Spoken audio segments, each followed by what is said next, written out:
أعوذ بالله من الشيطان الرجيم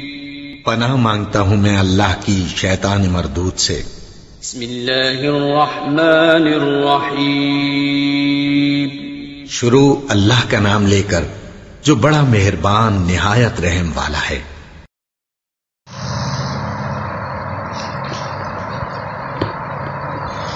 أعوذ بالله من الشيطان الرجيم بسم الله الرحمن الرحيم فمنهم من آمن به ومنهم من صد عنه وكفى بجهنم سعيرا إن الذين كفروا بآياتنا سوف نصليهم نارا كلما نضجت جلودهم بدلناهم جلودا غيرها ليذوقوا العذاب إن الله كان عزيزا حكيما والذين آمنوا وعملوا الصالحات سندخلهم جنات تجري من تحتها الأنهار خالدين فيها أبدا لهم فيها أزواج مطهرة وندخلهم ظلا ظليلا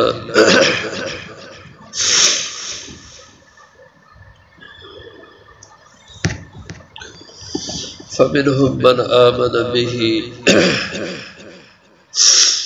بس کچھ ان میں سے وہ ہیں جو اس پر ایمان لائے، ومنهم من صد عنه اور کچھ وہ ہیں جو رکے رہے اس سے، وَكَفَى بِجَهَنَّمَ سَعِيرًا اور کافی ہے دوزخ جو شعلے مارنے والی ہے۔ إِنَّ الَّذِينَ كَفَرُوا بِآيَاتِنَا بے شک وہ لوگ جن نے کفر کیا ہماری آیات کے ساتھ، سوف نصلیہم نارا ہم ان قریب انہیں داخل کریں گے آگ میں،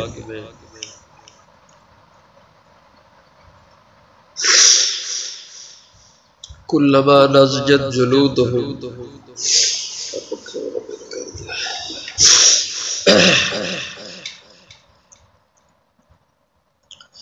کلما جب بھی نضجت جلودہم جل جائیں گی کھالیں ان کی، بدلناہم جلودا تو ہم تبدیل کر دیں گے ان کی کھالیں غیرہ ان کے علاوہ، لیذوقوا العذاب تاکہ وہ چکھیں عذاب، ان اللہ کان بے شک اللہ تعالی ہے عزیز الحکیم غلبے والے حکمتوں والے۔ والذین آمنوا اور وہ لوگ جو ایمان لائے، وعملوا الصالحات اور عمل انہوں نے اچھے کیے، سندخلہم ضرور ہم انہیں داخل کریں گے جنات باغات میں، تجری من تحتها الانہار کہ بہتی ہوں گی ان کے نیچے سے نہریں، خالدین فیہا ابدا ہمیشہ ہمیشہ رہیں گے ان میں، لہم فیہا ازواج مطہرہ ان کے لیے ان جنتوں میں بیویاں ہوں گی مطہرہ پاک، وندخلہم اور ہم انہیں داخل کریں گے ظلا ظلیلا گھنے سائے میں، ان اللہ یامرکم بے شک اللہ تعالیٰ تمہیں حکم دیتے ہیں ان تؤدوا الامانات الی اہلہا کہ تم ادا کرو امانتیں ان کے حقداروں کی طرف، وَإِذَا حَكَمْتُمْ بَيْنَ النَّاسِ اور جب تم فیصلہ کرو لوگوں کے درمیان، ان تحکموا بالعدل کہ تم فیصلہ کرو انصاف سے، ان اللہ نعم ما یعظکم بہ بے شک اللہ بہت اچھی تمہیں نصیحت کرتے ہیں اس کے بارے میں، ان اللہ کان سمیعا بصیرا بے شک اللہ ہے سننے والے دیکھنے والے۔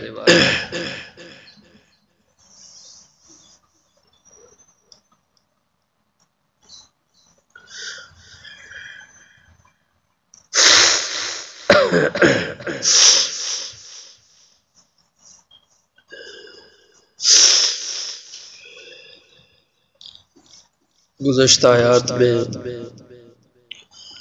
یہود و نصارہ کا بیان ہوا کہ یہ حق کی مخالفت میں محض ضد میں پڑھ کر بتوں کی پوجا کرنے والے بن گئے،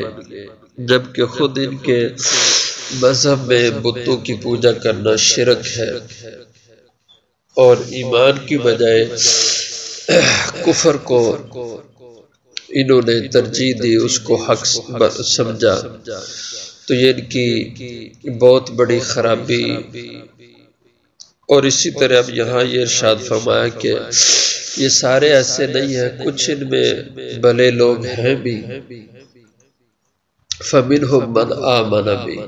پھر ان میں سے کچھ ایسے لوگ ہیں جو اس پر ایمان لائے، یعنی مومن ہوئے، وَمِنْهُمْ مَنْ صَدَّ عَنْهُ، اور ان میں سے کچھ ایسے ہیں جو رکے رہے اس سے، یعنی اللہ کے نبی پر اور اس قرآن پر ایمان لانے والے بھی ہوئے اور اس سے دور رہنے والے بھی ان میں سے موجود ہیں، جو کسی صورت حق کو قبول کرنے کے لیے تیار نہیں۔ تو جو ایسے ہیں جو حق کو قبول کرنے کو تیار نہیں سمجھنے کے باوجود، تو ان کے حق میں فرمایا وَكَفَى بِجَهَنَّمَ سَعِيرًا، اور کافی ہے دوزخ ان کے لیے سعیرہ، جو دوزخ شعلے مارنے والی ہے، یعنی جس کی آگ دہکتی آگ ہے اور اتنی سخت آگ ہے، جس کا ذکر آگے ارشاد ہے کہ ان الذین کفروا بآیاتنا، بے شک وہ لوگ جنہوں نے کفر کیا ہماری آیات کے ساتھ، ان کا انکار کیا، سوف نصلیہم نارا، ہم ضرور انہیں ان قریب داخل کریں گے انہیں دوزخ کی آگ میں، اور وہ ایسی آگ ہوگی کلما نضجت جلودہم، جب بھی جل جائے گی ان کی کھالیں، ان کے چمڑے، بدلناہم جلودا، تو ہم ان کو تبدیل کر دیں گے اور چمڑی اور کھالوں کی صورت میں، یعنی پہلی کھال جو جلے گی تو اس کی جگہ دوسری کھال اللہ کھڑی کر دیں گے، اور وہ جلے گی اس کی جگہ اور جگہ۔ تو بہت تیز آگ ہے، مسلسل تیزی سے یہ عمل چلے گا، جل جانے کا پھر صحیح ہونے کا، جل جانے کا پھر صحیح ہونے کا۔ اور علامہ ابن کثیر رحمہ اللہ نے اس کے ذیل میں لکھا، مختلف روایات ہیں، ایک میں یہ ہے کہ ایک سانس میں 120 دفعہ وہ کھال جلے گی اور پھر صحیح ہوگی، اور یوں دن رات کے اندر کم و بیش 70,000 دفعہ یہ عمل ہوگا۔ یہ چمڑی جلے گی پھر درست ہوگی، پھر جلے گی پھر درست ہوگی، اور چمڑی بھی عام چمڑی جیسے اب جسم پہ ہے یہ نہیں، بلکہ اس چمڑی کی جو دوزخ میں دوزخیوں کی جسامت ہوگی، اس کی جو کھال ہوگی، اس کی جو موٹائی ہے وہ کم و بیش 70 ہاتھ اس کی موٹائی ہوگی، اتنی بڑی ہوگی۔ اور جیسے ایک روایت میں جس کو امام ابن کثیر رحمہ اللہ نے اپنی تفسیر میں نقل کیا کہ ان کے یہ کان سے لے کر یہ کندھے تک یہ جو فاصلہ ہوگا، اس کی جو مسافت ہے، فرمایا کہ 700 سال کی مسافت کا یہ فاصلہ ہوگا۔ تو اندازہ آپ کر سکتے ہیں کتنا بڑا جسم ہوگا کہ اگر ایک طرف کندھے کی یہ 700 سال ہے تو گویا اس کندھے سے لے کر اس کندھے تک پھر 1400 سال کی مسافت کا یہ فاصلہ ہے، اور اتنا بڑا جسم ایک دوزخی کا ہے، اور اس کی جو کھال، اس کی جو موٹائی ہے وہ 70 ہاتھ کے لگ بھگ ہے۔ تو یہ اتنی بڑی جسامت کا دوزخی اس دوزخ میں ایک ساتھ میں 120 دفعے اس کی یہ چمڑی جلے گی، درست ہوگی پھر۔ تو فرمایا کلما نضجت جلودہم بدلناہم جلودا، جب بھی جل جائے گی ان کی چمڑیاں، ان کی کھالیں، تو ہم بدل دیں گے ان کی جگہ دوسری کھالیں، غیرہا، ان کے علاوہ، لیذوق العذاب، موت نہیں آئے گی، اتنی تکلیف ہوگی۔ قرآن کریم میں فرمایا وَهُمْ يَسْتَرِخُونَ فِيهَا، چیخیں چلائیں گے اس دوزخ میں، ربنا اخرجنا منہا، اے ہمارے رب ہمیں یہاں سے نکال لے، اور ان کی آہ و بکا کو کوئی سننے والا نہیں ہوگا، اور اس چیخ و پکار میں شدت کی تکلیف ہوگی، جیسے دوسری جگہ پہ فرمایا لہم فیہا زفیر و شہیق،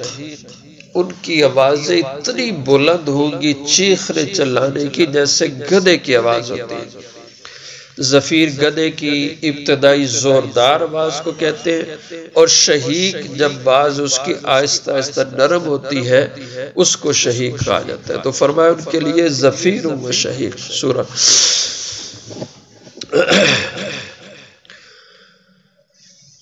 تو جب یہ ان کا رونا دھونا چیخنا چلانا ہوگا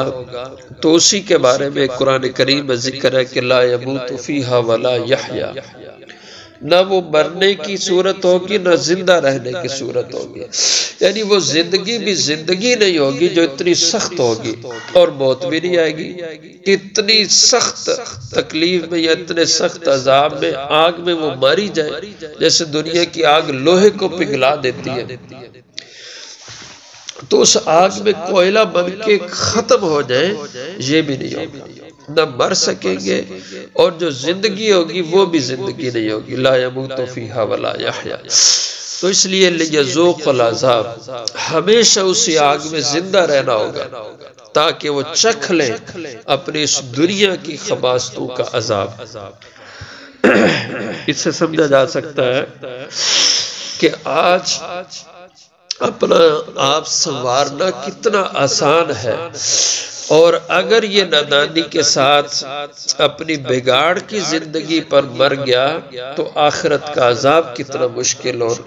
کتنا سخت ہے۔ ان اللہ کان عزیزا حکیما، بے شک اللہ ہے غلبے والے حکمتوں والے، وہ طاقتور زبردست ہیں کہ لوگ اگر دوزخی جتھا بنا کے بھی نکلنا چاہیں تو اس کے سامنے ان کا بس نہیں چلے۔ والذین آمنوا وعملوا الصالحات، اور جو لوگ ایمان لائے اور عمل انہوں نے اچھے کیے، سندخلہم، یعنی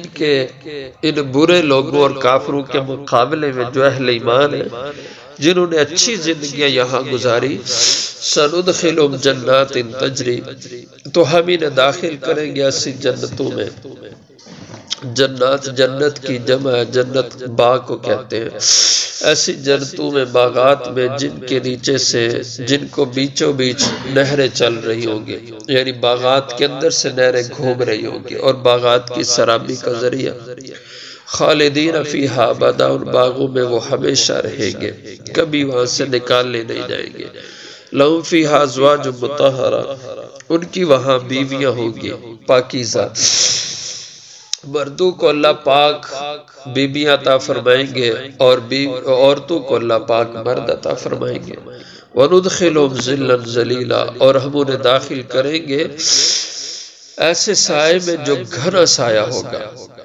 اور ظاہر گھنا سایہ راحت کا ذریعہ بنتا ہے، انسان کے دل کو خوش کرتا ہے، تو ہم انہیں گھنے سائے میں، یعنی باغات جو خوب پھل والے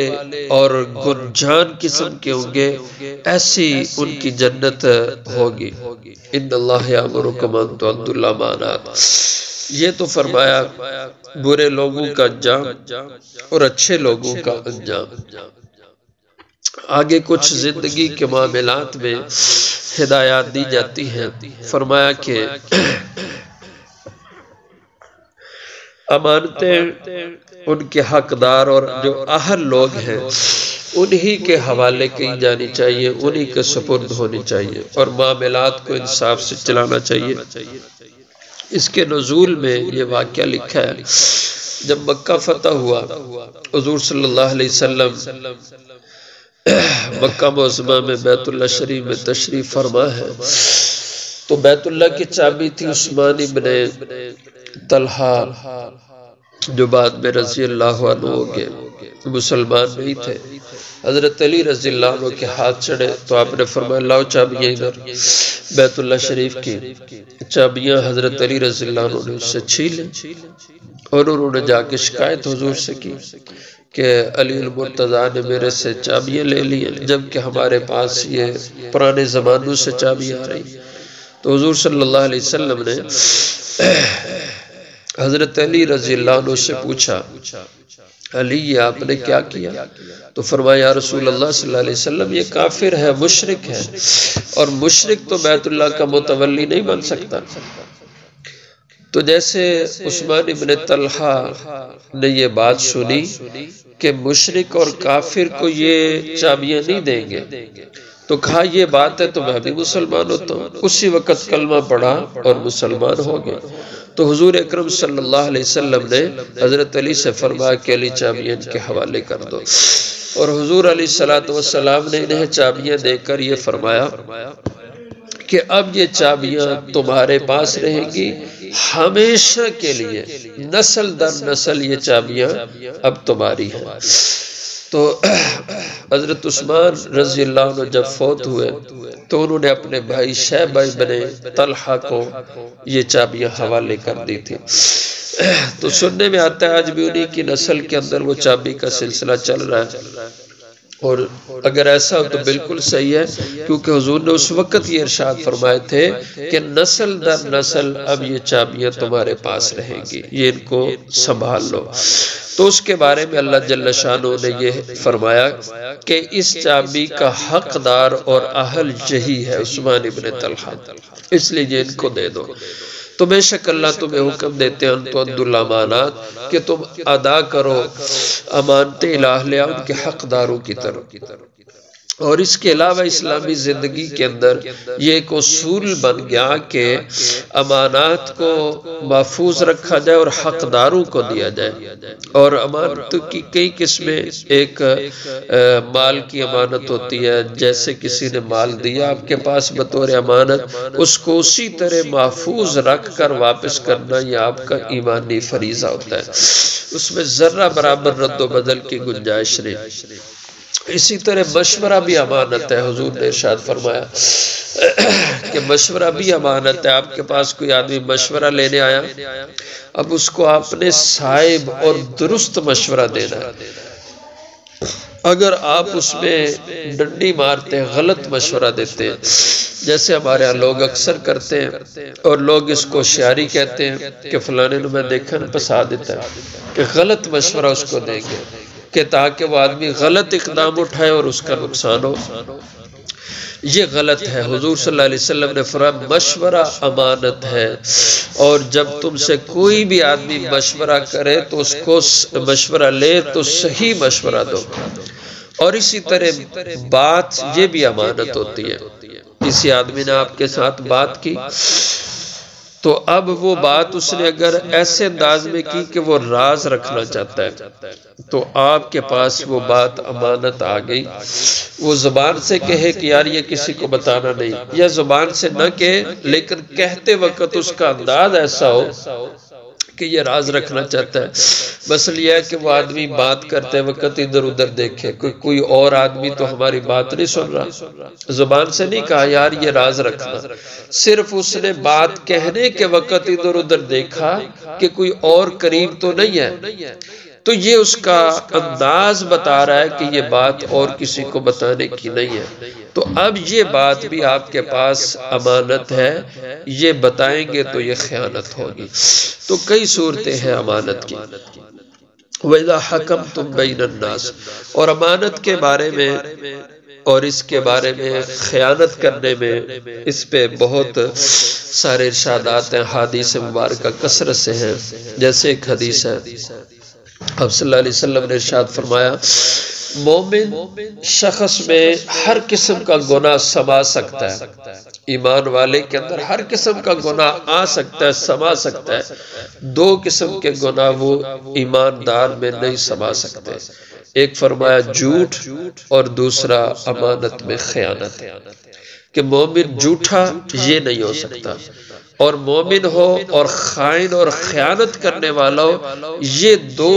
چیزیں، دو گناہ ایسے ہیں جو ایمان والے میں نہیں سما سکتے۔ یعنی جھوٹا ہے تو پھر مومن صحیح نہیں ہے، ایمان اس کا صحیح نہیں، منافقت ہے اس میں، اور اسی طرح اگر خیانت کار انسان ہے تو بھی وہ صحیح مومن نہیں ہے۔ تو اس طرح کی اور بھی بہت سی حدیثیں۔ وَإِذَا حَكَمْتُمْ بَيْنَ النَّاسِ، اور جب تو فیصلے کرو آپس میں، أَن تَحْكُمُوا بِالْعَدْلِ، تو فیصلے انصاف کے ساتھ کیا کرو۔ إِنَّ اللَّهَ نِعْمَ يَعِظُكُم بِهِ، بے شک اللہ بہت اچھی تمہیں ان باتوں کی نصیحت فرما رہے ہیں، ان کو سنو اور ان پہ عمل کرو۔ إِنَّ اللَّهَ كَانَ سَمِيعًا بَصِيرًا، بے شک اللہ تعالیٰ سننے والے ہیں۔ جو آج انسان کرے گا، کہے گا غلط بات، تو اللہ سن لے اس کو، بصیرہ دیکھ بھی رہے انسان کی حرکات کو، اور کل اللہ انہی اپنے علم کی باتوں کو کی بنیاد پہ حساب لینے والے کافی ہیں۔ ان اللہ کان سمیعا بصیرا، بے شک اللہ ہے سننے والے، دیکھنے